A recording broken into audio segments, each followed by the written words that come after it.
आदिम तीर्थंकर प्रभो आदिनाथ मुनिनाथ, आदि व्याधि अजमज मिटे तुम पद में मम मात।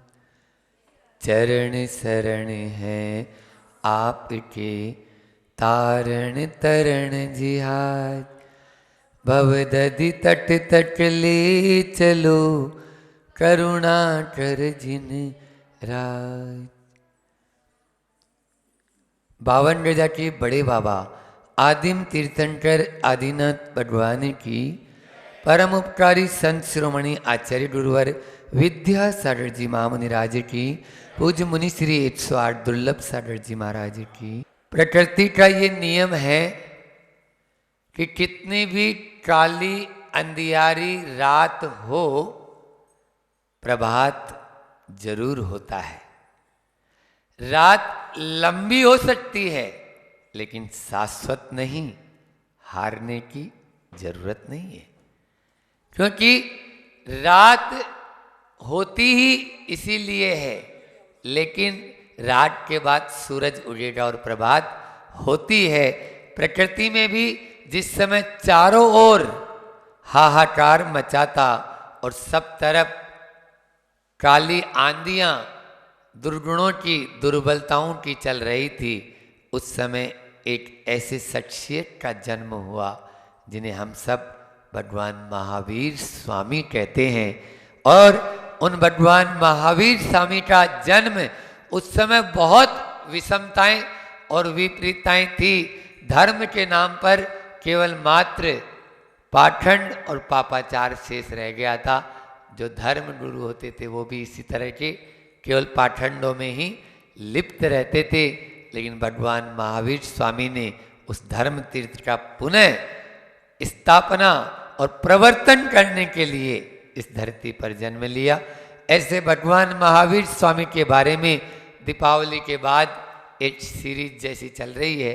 प्रतिदिन उन्हीं के गुणों को याद करके गुणानुवाद अपन कर रहे हैं। आज भी भगवान महावीर स्वामी की बारे में अपन 4 बात करेंगे कि भगवान महावीर को सबसे पहले जानना, जिसके बारे में मैंने पहले बता दिया। फिर भी भगवान महावीर को जानना, फिर भगवान महावीर से मिलना और भगवान महावीर को पाना और भगवान महावीर बनना। फिर से रिपीट कर लेता हूँ। भगवान महावीर को जानना, भगवान महावीर को पाना, भगवान महावीर से मिलना और स्वयं भगवान महावीर बनना। इन चारों पर अल्प समय में अपन थोड़ा सा चिंतन करते हैं और आपस में एक दूसरे के विचारों से अवगत होते हैं कि सबसे पहला है भगवान महावीर को जानना। आप किस रूप में जानते हो? आपसे पूछें कि भगवान महावीर कौन थे तो आप क्या बताएंगे? बोले हमारे 24वें तीर्थंकर थे, अंतिम तीर्थंकर जिनके शासन काल में जी रहे हैं। और ज़्यादा होए तो पाठशाला में आप लोग पढ़ाई देती हैं कि भगवान महावीर के पिता का नाम सिद्धार्थ था, माता का नाम त्रिशला था और विदेह के कुंड ग्राम में उनका जन्म हुआ। इस प्रकार से जो मैंने बातें पहले बताई आपको, इस प्रकार से वह बताते हुए चले जाते हैं। और भी कि भगवान महावीर एक युग पुरुष थे, महापुरुष थे और उन्होंने 30 वर्ष की उम्र में दीक्षा लेकर 12 वर्ष तक कठोर साधना की, तब केवल ज्ञान की उत्पत्ति हुई और फिर 30 वर्ष तक खूब विहार किया। ऐसे 72 वर्ष की उनकी पूरी उम्र रही भगवान महावीर स्वामी की। और भगवान महावीर स्वामी के समय मैंने अभी कहा कि उस समय एक वर्ग ऐसा था जो शोषण करता था समाज में, मतलब पूंजीवाद का जिसको अपन कहें, ऐसा वर्ग जो गरीबों का और नारियों का या पीड़ा देने वाला वह शोषण था। इसलिए वो वर्गोदयी उस समय शासन था। लेकिन जब महावीर स्वामी हुए, उन्होंने सर्वोदयी तीर्थ की स्थापना की और सर्वोदयी शासन की स्थापना करके आगे चले कि अब कोई नहीं, सबकी आत्मा समान है। उन्होंने कभी अपने प्रवचन में ये नहीं कहा कि जैनियों का ही केवल कल्याण हो सकता है।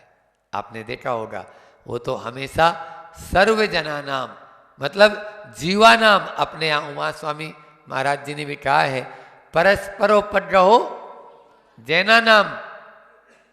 जैना नाम कहा क्या? जीवा नाम।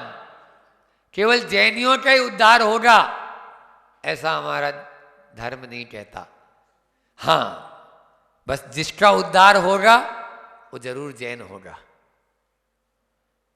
जिसका उद्धार हुआ है और उद्धार होगा, या जिसने मोक्ष को प्राप्त किया, वह कल परसों ही मेरे साथ पहाड़ पे इंदौर के सज्जन एक वंदना के लिए चढ़ रहे थे। उन्होंने बालट लोग थे, वो इंदौर से 4-5, वो बालट लोग बोले कि महाराज जी, मतलब केवल मात्र क्या जैनियों को ही मोक्ष की प्राप्ति होती है? मैंने तुरंत पलट के बोला, नहीं, जो मोक्ष प्राप्त करता है वो जैनी होता है। बस, क्योंकि जैन कुल में जन्म लेने के बाद में भी तो आचरण तो हीन कर रहा है। यदि वो मान लीजिए महावीर स्वामी के पद चिन्हों पर नहीं चल रहा है और महावीर स्वामी के बताए मार्ग पर नहीं चल रहा है, तो वो महावीर का विरोध कर रहा है। रात्रि में यदि भोजन कर रहा है तो महावीर स्वामी का विरोध कर रहा है। वो यदि मान लीजिए फास्ट फूड, जंक फूड खा रहा है, महावीर, वो अहिंसा का आचरण कर रहा है, वो अहिंसा को व्यवहार में ला रहा है, वो अहिंसा को आचार में ला रहा है। खुले आम भगवान महावीर को अपन बोलते हैं ना कि जो चीज़ पसंद हो उनको वही बात करेंगे, तुम दिन का कहो रात तो हम रात कहेंगे। कहते तो हो, बोलो, भगवान महावीर के लिए भी यही बात है। उनको जो पसंद है वही काम करो ना, जो ना पसंद है वो क्यों कर रहे हो? लेकिन हम तो ना पसंद में उलझे हैं, इसीलिए तो भटक रहे हैं। इसलिए पहला था महावीर को जानना, दूसरा ये तो बाहरी रूप मैंने बता दिया, लेकिन भीतरी रूप भी देखें तो कैसे थे भगवान महावीर। महावीर भगवान शत्रुओं से लड़ने वाले थे, और वो उन्होंने जो आंतरिक जो उपदेश दिया, जो मैं पिछले कई दिनों से बोल रहा हूं कि उन्होंने अहिंसा, अनेकांत, अपरिग्रह, आत्म स्वातंत्र और स्वादवाद का मंत्र बताया। उन्होंने एकेंद्रीय से लेकर पंचेंद्रीय जीवों की रक्षा कैसे हो सकती है, ये अहिंसा का मार्ग हम सबको बताया। दूसरा, उन्होंने वैचारिक स्वतंत्रता के लिए अनेकांत का सिद्धांत दिया, वहीं पर वाणी में संयम लग जाए इसलिए साधवाद का सिद्धांत दे दिया। और उन्होंने सबको, समाजवाद को एकजुट करने के लिए अपरिग्रह का सिद्धांत दिया कि सब एकजुट हो जाएंगे। क्योंकि जहाँ पूंजीवाद होता है वहीं पर ही तो लड़ाई होती है, जहाँ धन दौलत होती है। सब यदि मान लीजिए अपरिग्रह का सिद्धांत अपनाने लग जाएं तो किसी प्रकार की कोई बात ही नहीं है। और अपरिग्रह का मतलब है मूर्छा। कल बताया था मैंने, पूरा प्रवचन इसी पे किया था कि मूर्छा को परिग्रह कहा है। आपके पास में करोड़ रुपया है और आपका उससे यानी बहुत ज़्यादा हाई नहीं है, तो भी आप अपरिग्रही हो। और किसी के पास में यदि 1000 रुपया है और रात दिन छाती से लगाकर सोता है तो भी वो परिग्रही है। ये हमारे सीधा सीधा फार्मूले दिए हैं, इनके माध्यम चलता है। फिर उसके बाद में आंतरिक जो लड़ाई लड़ता है, बाहर के योद्धाओं को जीतना बहुत सरल है, लेकिन अपने भीतरी दुर्गुणों, दुर्बलताओं और दोषों को जीतना बहुत कठिन है। आप बाहर में जो योद्धा है उसको क्या बोलते हो? वीर। उसको क्या बोलते हो? वीर। और यहाँ पर हमारे इस महायोद्धा को महावीर कहते हैं। जो गैरों को जीते उसे वीर कहते हैं, और जो अपने आप को जीते उसे महावीर कहते हैं। बस महावीर को इस रूप में जानना है कि हमें अपने दोषों, दुर्बलताओं और दुर्गुणों को कैसे जीत सकते हैं। इस यदि बात को अपन जान लेंगे तो आपको सब कुछ जान लेंगे। दूसरी बात है महावीर को पाना। महावीर को कैसे पा सकते हैं? बोलो। आप तो बोले हम तो रोज ही पाते हैं, अभी अभी दर्शन करके आए मेरे साथ में। बोलो 18 नंबर 17 नंबर जिनालय महाराज जी बहुत बड़ी बड़ी प्रतिमाएं हैं, वो आप मूर्ति को पा रहे, मूर्ति को जान रहे, मूर्तिमान को नहीं, मूर्तिमान को नहीं। मूर्ति की पूजा कर सकते हैं, लेकिन जो मूर्तिमान हैं उनके जो गुण हैं उनको भी तो हमें अंगीकार करना चाहिए। मूर्ति के साथ में मूर्तिमान को पूजे, लेकिन हम केवल बस मूर्ति की और ही दृष्टि रख लेते हैं। भगवान महावीर स्वामी मान लीजिए सिद्ध हो गए, अब तो ठीक है, सिद्ध हो गए तो वो दिखते हैं क्या? तो आपका तुरंत प्रश्न हो जाएगा, क्योंकि आप लोग पढ़े लिखे लोग हैं, और तुरंत कहेंगे महाराज जी जो सिद्ध हो जाते हैं वो तो अमूर्ति होते हैं, और जो अमूर्तिक होते हैं फिर वो दिखेंगे कैसे? तो भगवान महावीर स्वामी इसका बहुत अच्छा जवाब देके गए। बोले मैं जा रहा हूं, कोई बात नहीं, मैं अपने प्रतिनिधियों को यहां पर छोड़ के जा रहा हूं। यदि महावीर को पाना है तो आप मेरे प्रतिनिधि के दर्शन कर लेना, आपको महावीर नजर आ जाएंगे। बस आचार्य गुरुवर के जब दर्शन करते हैं तो उनमें हमें महावीर की झलक ही दिखती है। मैं क्या कह रहा, दुनिया कह रही है कि वर्तमान के वर्धमान हमारे आचार्य श्री जी विद्यासागर जी महाराज गुरुवर है। ऐसे उन वर्धमान के दर्शन हमें करना है, और वो प्रतिनिधि यहाँ पर अभी विद्यमान हैं। देखो कैसे, वैसे भी आप देखो किसी को यदि कोई बात समझाओ, जैसे कोई भी चाहे सब्जेक्ट है या क्लास की पढ़ाई है या कुछ भी है, उसके बारे में जैसे संतरा है, अब संतरा के बारे में आप समझा रहे हो, उसको संतरा गोल होता है और उसका नारंगी कलर होता है और उसमें कलियां होती है, अलग अलग उसका कवर होता है, उसके अंदर में इस तरह से वो खट्टा भी रहता है मीठा भी रहता है, ये समझा रहे हो। लेकिन सामने यदि मान लीजिए आप संतरा हाथ में हो और तुरंत दिखा दो कि संतरा ये है, अब आप बोलोगे नहीं भी तो भी उसको तुरंत समझ में आ जाएगा कि ये संतरा है। ये वीतराग मुद्रा भी आपको भगवान महावीर के बारे में तुरंत बता देती है कि भगवान महावीर ऐसे हैं, तो भगवान महावीर को पाना है तो। अब महाराज आचार्य श्री जी के चरण ही छूने को नहीं मिलते, उनके दर्शन ही बहुत दूर से होते हैं। तो सुनो, भगवान महावीर के आचार्य श्री जी के चरण तो फिर भी छूने को मिल जाते हैं, भगवान महावीर स्वामी के तो छूने को ही नहीं मिलते होंगे, क्योंकि उस समय व्यवस्था कौन बनाता था? उनकी व्यवस्था कौन के हाथ में थी? देवताओं के हाथ में थी।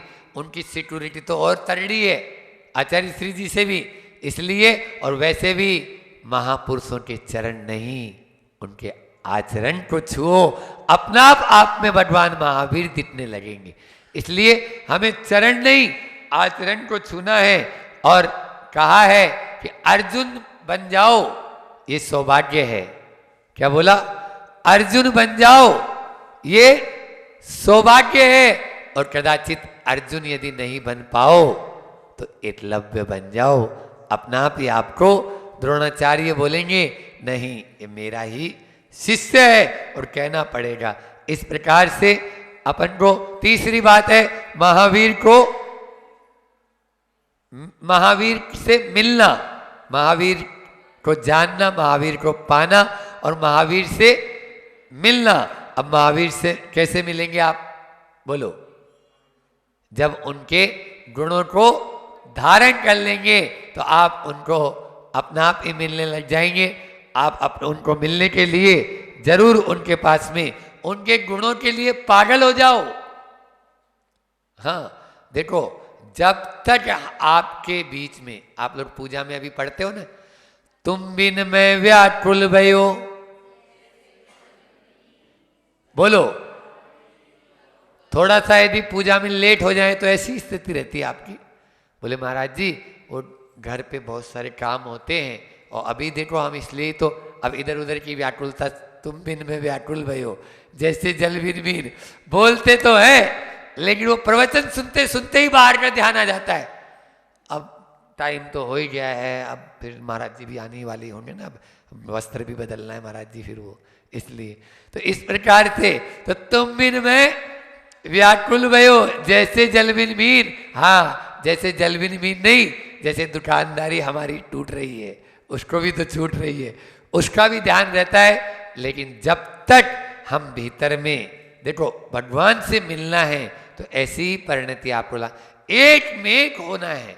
मिलने का मतलब ये मिलावट नहीं, दूध में पानी मिलाते हो रोज, वो वाला नहीं, बिल्कुल एक में एक हो जाना, जिसमें कोई अलग कर ही नहीं सके।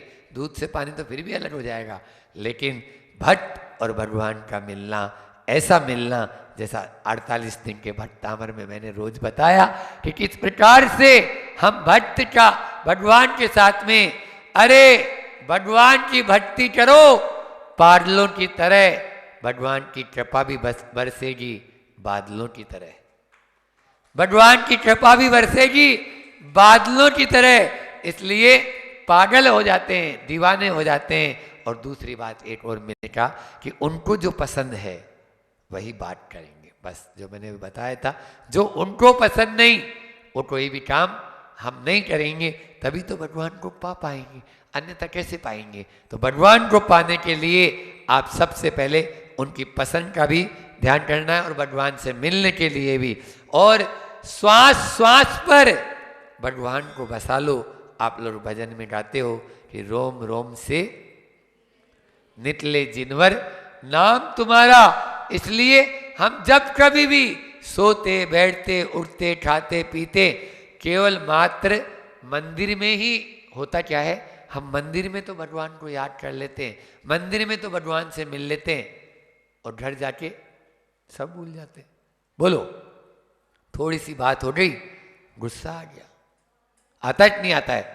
थोड़ा सा किसी ने कुछ कह दिया, अरे चाहे मंदिर हो या मंडी हो, और चाहे घर हो चाहे दफ्तर हो, सब में अपन भगवान महावीर को याद रखेंगे, तभी तो अपन भगवान महावीर से मिल पाएंगे। और अंतिम, मुझे तय समय में अपनी पूरी बात भी करना है और समय भी अपना हो रहा है। अंतिम क्या बताया था, महावीर बनना है। महावीर पहला क्या बताया था, महावीर को जानना, दूसरा महावीर को पाना, तीसरा महावीर से मिलना, और चौथा महावीर बनना।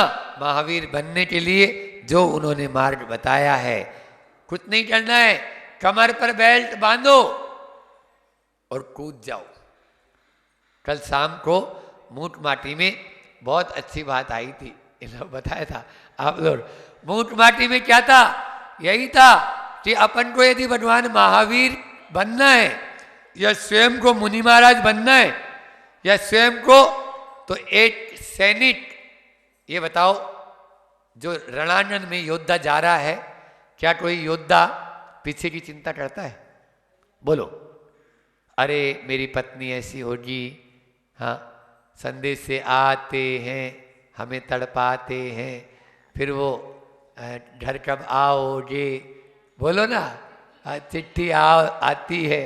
इस प्रकार से ऐसा कुछ नहीं, वो तो चला गया तो चला गया बस। अब तो केवल मात्र हमें तलवार चलाने की जरूरत है, और सामने जो भी शत्रु नजर आ रहा है, सबसे बड़ा शत्रु कौन है, बोलो, यही बताइए सुबह। मोह।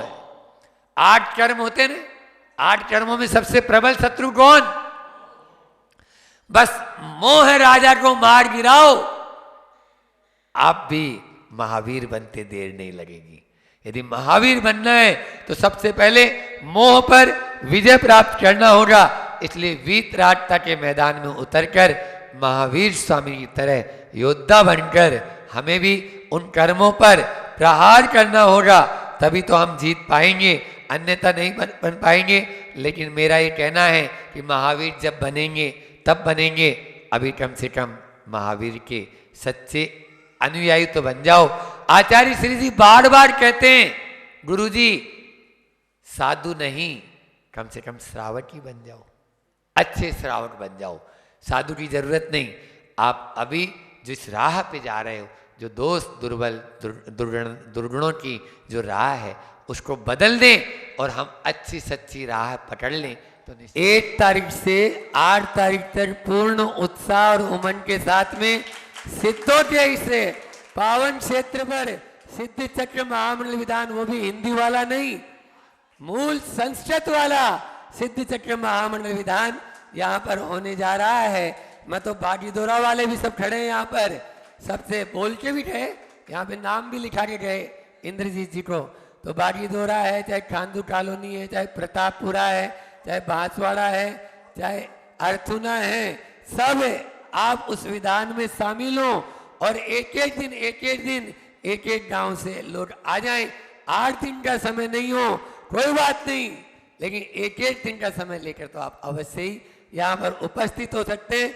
निमाड़ वाले भी यहाँ पर बैठे हुए हैं, चाहे बड़वानी, धामनो, धर्मपुरी, सिंगाना, मनावर और इधर आसपास के जितने भी अंजड़ वाले, ये सभी उस विधान में बहुत अच्छे से भाग लें ताकि यह विधान सानंद संपन्न हो। क्योंकि अब अंतिम है, कब गाड़ी रवाना हो जाएगी कोई पता नहीं है, तो निश्चित रूप से हम श्रावक बन जाएंगे। कल मूठ माटी में आया, बहुत अच्छी पंक्तियां याद आ रही है, उसको सुनाकर अपनी वाणी को विराम देता हूं। समय भी अपना हो रहा है कि संत समागम की इतनी तो सार्थकता है, संत समागम की इतनी तो सार्थकता है कि संतों के पास आने वाला साधु बने या न बने, संतोषी अवश्य बन जाता है, संतोषी अवश्य बन जाता है। इसलिए साधु के चरणों में आते जाएं तो भगवान महावीर भी बनने में पर कुछ देर नहीं लगेगी। बोलिए अहिंसा परमो धर्म की। प्रत्येक स्थान पर जाते हैं, परंतु हर स्थान पर पहुंचने के बाद हम पाते हैं कि वो जो स्थान हैं, उन स्थानों पर जाने के बाद कहीं कहीं पर बहुत अच्छा लगता है। वहाँ की वाइब्रेशन, वहाँ पर पहुँचने के बाद हमें शांति का अनुभव होता है, हमें अनुकूलता सी लगती है, हमें प्रशस्ता सी लगती है और मन जो है वो हमारा प्रशस्त हो जाता है। आखिर ऐसा क्यों? ऐसा क्यों? वहाँ ऐसा क्या है, उस स्थान में ऐसा क्या है कि वहाँ जाने के बाद बड़ी प्रशस्ता सी लग रही है। मान लीजिए आप बड़े बड़े शहरों से आए हैं, प्रशांत जी मुंबई से आए हैं, और मुंबई में बड़ी बड़ी बिल्डिंग्स होती हैं और बिल्डिंग्स में एक जैसे मकान होते हैं, एक जैसा होता है, फ्लैट जो होते हैं एक जैसे होते हैं, 100 150 200 फ्लैट्स होते हैं। लेकिन मान लीजिए हम नीचे वाले फ्लैट्स में गए तो एक वहाँ अलग अनुभूति हुई, और उसके ऊपर गए तो अलग अनुभूति हुई, और कहीं तीसरे फ्लैट में गए तो अनुभूति हुई। तो आखिर ये जो मेरा प्रश्न है कि ये अनुभूति बदल क्यों रही है, ये मन की शांति बदल क्यों रही है, ये मन का जो संकल्प विकल्प है स्थान पर जाकर बदल क्यों रहा है, इसका क्या कारण है? उसका कारण यही है, वहाँ पर रहने वालों की सोच पर निर्भर करता है, वहाँ का माहौल और वहाँ का वातावरण। वहाँ पर जो लोग रह रहे हैं उन लोगों की सोच बता रही है, वो जो जैसा सोच रहे हैं वैसा ही वहाँ की वाइब्रेशन अपने आप बनते चली जाती है। और हमारे यहाँ आचार्य भगवान ने कहा है, पूज्यपाद स्वामी ने, आचार्य भगवान ने क्या कहा है? योग्योपादान योगेन 10 स्वर्ण तामता द्रव्यादिश्वादि संपत्ता व्यात्मनोप्यात्मता मता। मतलब क्या?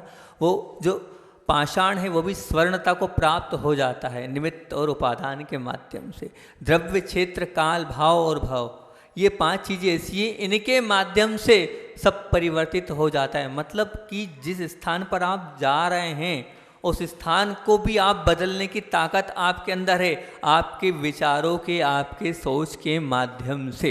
ये मान के चलना। देखिए जैसे मान लो आप मंदिर में गए, मंदिर में पहुँचे तो मंदिर में एक अलग ही शांति की अनुभूति होगी, वहाँ आपका मन पवित्रता की ओर अपने आप चला जाएगा। पर वही मन वही घर पर क्यों नहीं है? हम घर पर रहकर इतने पवित्रता को महसूस नहीं कर रहे हैं, इतना अच्छा महसूस नहीं कर रहे हैं। इसका तात्पर्य यही है कि जो व्यक्ति मंदिर में जाता है निश्चित तौर से पवित्र भावों के साथ जाता है, वहाँ उसकी वाइब्रेशन अच्छी होती है, वहाँ पाप के भाव लगभग लोग नहीं करते हैं, वहाँ जो है क्रोध लगभग वहाँ आता ही नहीं है, क्योंकि वो स्थान ही ऐसा है। वहाँ तो सब छोड़कर हम भावों की पवित्रता के लिए जाते हैं। तो वहाँ जब जाते हैं तो अपने आप निर्मल परिणाम होते हैं, तो निर्मल परिणाम होते हैं तो वहाँ का जो वातावरण है, वहाँ की जो वाइब्रेशन है, वो सब कुछ अपने आप पवित्र हो जाती है। इसलिए हमें वहाँ जाने के बाद बहुत शांति का अनुभव होता है, हमें बहुत अच्छा लगता है। मतलब कितनी बड़ी बात है कि हमारी सोच पर वहाँ का पूरा वाइब्रेशन पूरा निर्भर है। हम जैसा सोचते हैं वैसा होने लगता है। बिल्कुल निश्चित बात है कि हमारे बच्चे हैं और मान लो आप जैसा आप बच्चों को मोटिवेट करोगे वैसा बच्चा बनेगा, ये आप सोच रहे हो। मान लीजिए आपका बच्चा है सक्सेस नहीं हो रहा, या कोई भी है आपका मित्र है वो सक्सेस नहीं हो रहा है, अनसक्सेस है। अब अनसक्सेस तो है, अनसक्सेस है और आपने उसे समझाया कि देखो ऐसा है, ये ऐसा करेंगे तो अपन निश्चित तौर से अपनी मंजिल में आगे बढ़ेंगे। लेकिन बाद में आके दूसरे स्थान पर आके आपने क्या सोचा, कहाँ से पास होगा, इतनी क्वालिटी ही नहीं है उसके अंदर, और वो ना तो मेहनत कर पा रहा है, ना वो जैसा होना चाहिए वैसा कर पा रहा है, वो होना ही नहीं है। मतलब जब आप खुद समझा रहे हैं और समझाने के लिए कहे तो उससे रहे बेटा करो, और अंदर से भावना क्या है आपकी, अंदर से आपकी अंदर से क्या चल रहा है, अंदर से तो ये चल रहा है कि वो नहीं कर पाएगा। ध्यान रखना, हम क्या बोलते हैं और हम क्या कहते हैं ये बात की बात है, लेकिन हम क्या सोचते हैं वो बहुत महत्वपूर्ण है। तो आप क्या देखते हैं, कैसे कपड़े पहने हैं, सुंदर है कि नहीं दिखने में, कैसा किस प्रकार से उसका बोलचाल है। पर मैं कहता हूँ अगर आप थोड़ी बहुत अपने अंदर एक क्षमता को उत्पन्न करोगे कि उस व्यक्ति से मिलने के बाद मुझे शांति का अनुभव हुआ कि नहीं, उस व्यक्ति से मिलने के बाद मुझे प्रशस्ता का अनुभव हुआ कि नहीं, उस व्यक्ति से मिलने के बाद मुझे कैसा फील हो रहा है। अगर मुझे अच्छा फील हो रहा है तो आप उस व्यक्ति से जीवन में कभी धोखा नहीं खाओगे। लेकिन आप क्या देखते हो, वो पैसे वाला है कि नहीं, आप वो सुंदर है कि नहीं, ये सब चीज़ें देखते हो। ये चीज़ें मत देखो, आप तो ये देखो उसका ऑरा कैसा है, उसके अंदर क्या है। क्योंकि वो अगर उससे मिलने के बाद आपको अच्छा लग रहा है तो मान के चलना वो व्यक्ति बहुत अच्छा है। क्योंकि जितना मन और बुद्धि का मेल बाहर करते जाते हैं हम, उतना ही हमारा जो है ऑरा आसपास का वो प्योर होता चला जाता है। मतलब आपके आसपास का वातावरण अपने आप पवित्र कैसे होगा, आपकी मन और बुद्धि का मेल जब बाहर होगा। अगर आपका मन खराब है और आपकी बुद्धि खराब है तो ये मान के चलना आपका आसपास का जो ऑरा है वो भी खराब होता चले जाएगा। आपसे मिलने के बाद सामने वाले को अच्छा नहीं लगेगा, आपसे मिलने के बाद सामने वाले के अंदर एक उत्साह नहीं होगा। उसका कारण ये कि आपके मन में और आपकी बुद्धि में मेल भरा है। तो इसका क्या तात्पर्य, इसका तात्पर्य ये कि बहुत महत्वपूर्ण बात है, हमारी यादें और हमारी सोच ही हमारा ऑरा बनाती है।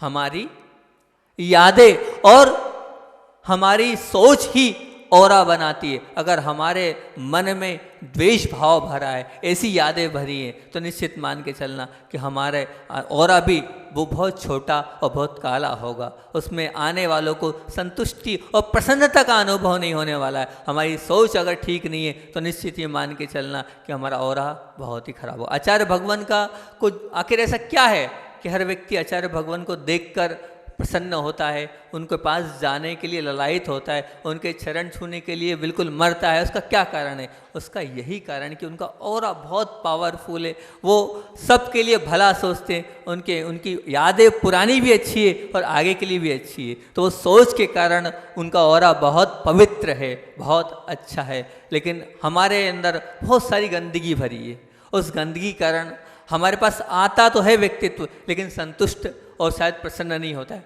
उसका कारण यही है। अगर आपके अंदर वो सब कुछ है, आप निकालो। आप चाहते हो, हर व्यक्ति चाहता है और हर व्यक्ति का ये लक्ष्य रहता है कि सब मुझे चाहे, सब मुझसे प्रेम करे रखते हैं। पर एक महत्वपूर्ण बात है जिसका सबसे ज़्यादा ध्यान रखना चाहिए, उसका ध्यान नहीं रखते हैं, वो है मन। मन का सबसे ज़्यादा ध्यान रखना चाहिए, लेकिन हम मन को हम ध्यान ही नहीं रखने, उसकी गंदगी को साफ नहीं कर रहे। हम घर की सफाई तो करते हैं, पर क्या मन की सफाई नहीं करते हैं। और मन की सफाई नहीं करते हैं, इसीलिए भी हमारा जो आसपास का जो ऑरा है वो समाप्त तो होते चले जाता है। दूसरी बात क्या है कि हम दूसरों को संतुष्ट नहीं करते हैं। संतुष्ट से तात्पर्य ये कि आपके दिमाग में एक चीज़ बैठी हुई है, क्या, मेरे पास टाइम नहीं है।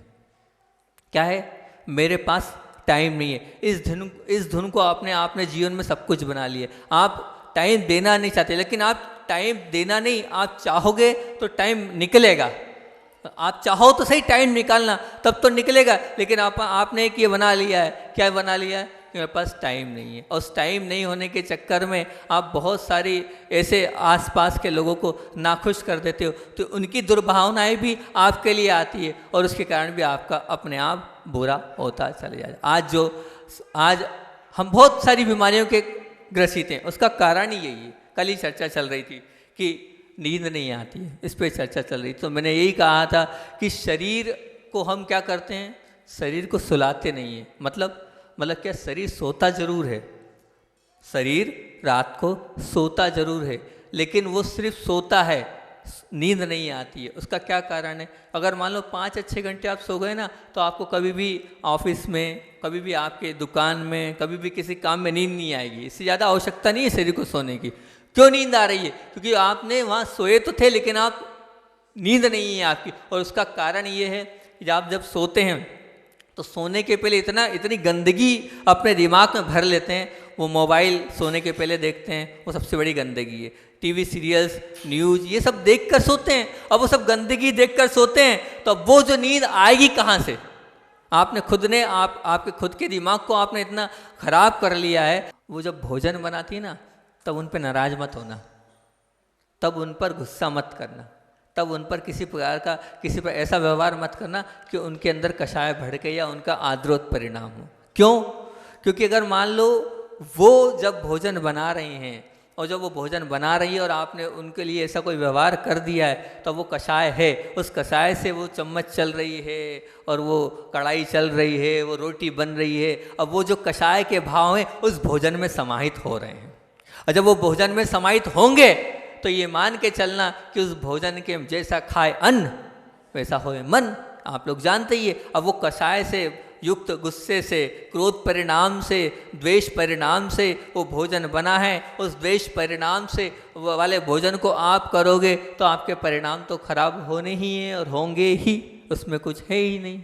तो ध्यान रखना, आप कभी भी ध्यान रखना, अपने घर में माताएं बहनों को कम से कम इतना ही नियम ले लो कि वो भोजन बना रही हैं, कम से कम उस समय तो हम इस प्रकार का कोई उनके साथ व्यवहार नहीं करेंगे। तो वो अच्छा भोजन बनाएगी तो अपने आप आपके परिणामों में निर्मलता आएगी। और मैं तो ये कहता हूँ, यहाँ पर अधिक तो माताएं बहनें ही बैठी है, उनसे ये कहता हूँ कि देखो, आप उस भोजन को भी पावरफुल बना सकते हो, उस भोजन में भी आप शक्ति डाल सकते हो। जब आप भोजन बनाओ तो निश्चित तौर से जितना आप शुभ उपयोग के साथ बनाओगे, जितना नमोकार महामंत्र का, जितना पाठ का, जितना स्तोत्र का, जितनी भावनाएं डालकर आप गुनगुनाते हुए उसमें डालोगे भावनाएं, वो भोजन उतना पावरफुल बनता चला जाएगा, उससे भी बहुत अच्छा रहेगा। और दूसरी बात, नौकर से तो बिल्कुल ना बनवाएं, लेकिन आजकल की परंपरा है नौकर से ही सब कुछ हो रहा है। नौकर वाला जो भोजन है वो ध्यान रखना, वो आपकी विशुद्धि को नहीं बढ़ाएगा, वो आपके परिणामों को निर्मल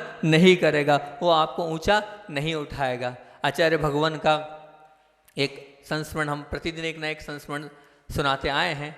बामोरा में तो पूरे चातुर्मास में रोज एक ना एक संस्मरण सुनाया था, संस्मरण आपको बता रहे हैं। और उसके बाद, संस्मरण के बाद हमने सोचा है कि हमारी बहुत विशुद्धि बढ़ी एक ही चीज़ से। पूरे 4 महीने में जो आनंद हमने यहाँ लूटा है, पहले भी कहा था, आज फिर कह रहा हूँ, पूरे 22 साल में इतना आनंद कभी कहीं नहीं लूटा जो यहाँ लूटा है। जो ध्यान का आनंद आया वो यहाँ बहुत आया और बहुत विशुद्धि बढ़ी। तो मैंने ये सोचा है कि इस ध्यान से सब पीछे हटते हैं, लेकिन प्रतिदिन थोड़ा थोड़ा 2-2, 3-3 मिनट का मेडिटेशन मैं कराऊंगा, ताकि आपके अंदर वो चीज़ें भी आने लगे, आप भी इसको समझे। तो अंत में अपन शांत होकर ध्यान करेंगे। पर एक आचार्य भगवान का एक बहुत पुराना संस्मरण सुनाता हूँ, बहुत नसीराबाद की बात है। और आचार्य भगवान जब शुरुआत अवस्था थी, उस समय जंगलों में जाकर सामायिक करते थे और शमशान घाट में जाकर सामायिक आदि करते थे, और धूप की तरफ, सूर्य की तरफ देखकर सामायिक करते थे। रात रात भर बैठे रहते थे, सुबह ही सीधे जंगल से, यहाँ तक कि जंगल से आकर आहार लेते थे सीधे। तो एक श्वेतांबर साधु थे राजस्थान में, उनको आचार्य भगवान के विषय में पता चला कि ऐसे ऐसे साधु हैं, दिगंबर साधु हैं। उनके भाव हुए और वो वहाँ दर्शन के लिए पहुँचे नसीराबाद में। और वहाँ पहुँचे दर्शन के लिए दोनों साधु। आचार्य भगवान से चर्चा चल रही थी संस्कृत में उनकी, उन्होंने संस्कृत में पूरी बात करी और आचार्य श्री ने भी संस्कृत में पूरा जवाब दिया। प्रश्न उत्तर बहुत देर तक चलते रहे, और जब चर्चा समाप्त हुई तो अंत में उन्होंने जो हिंदी में कहा वो सामने वाले को समझ में आया, उसने वो लिखा, वही आपको मैं बता रहा हूँ। तो उन्होंने ये कहा, बोले महाराज जी एक बात समझ में नहीं आती है, पंचम काल चल रहा है और इस पंचम काल में मोक्ष तो है नहीं, जब मोक्ष नहीं है तो इतनी काय को आप शरीर को क्रश कर रहे हो, ये ठीक नहीं है, ये आप शरीर के साथ ठीक नहीं कर रहे हो। तो अब आचार्य श्री तो आचार्य श्री जी हैं, उनके उत्तर तो लाजवाब होते ही हैं। तो आचार्य श्री जी ने बहुत अच्छे से उनको समझाया। बोले सम्यक दृष्टि साधक होता है, वो कर्म निर्जरा और सारी शुद्धि पर ध्यान रखता है। मोक्ष नहीं है, मोक्ष का फल मतलब मोक्ष नहीं है तो ठीक है, मोक्ष फल नहीं है तो ठीक है, आज नहीं कल मिलेगा तो सही। मान लीजिए आपने कोई पेड़ लगाया, आम का पेड़, अब वो आम का पेड़ जब फल देगा, आज मोक्ष का फल नहीं है लेकिन कल तो होगा, आज नहीं तो कल तो उसको मिलना ही मिलना है। मतलब पुरुषार्थ तो हमें करना है, और पुरुषार्थ के माध्यम से ही तो सम्यक की सुरक्षा होगी, और फिर परिचय जय और भेद विज्ञान की कसौटी पर ही तो वीतरागता और शुद्धोपयोग और आत्मानुभूति का साधन है। अगर वो नहीं करेंगे तो कैसे होगा। और ये निर्गुण दशा त्रैकालिक एक सी है, ऐसा थोड़ी है कि चतुर्थ काल में अलग होगी और पंचम काल में अलग होगी। और सबसे अंत में उन्होंने जो महत्वपूर्ण बात बोले कि अगर हम आगम के अनुसार से और प्रभु ने जो चर्या करी है उसको पालते हैं तो संतुष्टि होती है। क्या होती है? संतुष्टि। और वो संतुष्टि ही विशुद्धि का कारण है, और विशुद्धि के लिए तो हम घर छोड़ के आए हैं। तो संतुष्टि हो रही है, उससे विशुद्धि बढ़ रही है, तो हम उसको क्यों ना पालन करें, इस श्रमणत्व को क्यों ना पालन करें, इसलिए हम पाल रहे हैं। वो दोनों महाराज नतमस्तक हुए, चाहे आचार्य भगवान जिन्होंने कठिन चर्या का पालन प्रारंभ किया था। 2-3 मिनट हैं, अगर आप लोग चाहें तो अपन 2-3 मिनट थोड़ा सा मेडिटेशन कर लें। और जो मैं आपको बता रहा हूँ, ये आप 3-4 मिनट का मेडिटेशन जो बता रहा हूँ आपको, ध्यान, इन शब्दों को आप याद कर सके तो बहुत अच्छी बात है। तो मोबाइल चालू कर ले, टेप कर ले तो बहुत अच्छी बात है। इनको आप प्रतिदिन करें, प्रतिदिन करेंगे तो इससे आपके मन में स्थिरता होगी। इतना ही रखते हैं, अपना समय हो गया है। ओम नमः सिद्धेभ्य। बोलिए आचार्य भगवान विद्यासागर जी महामुनि राज जी की।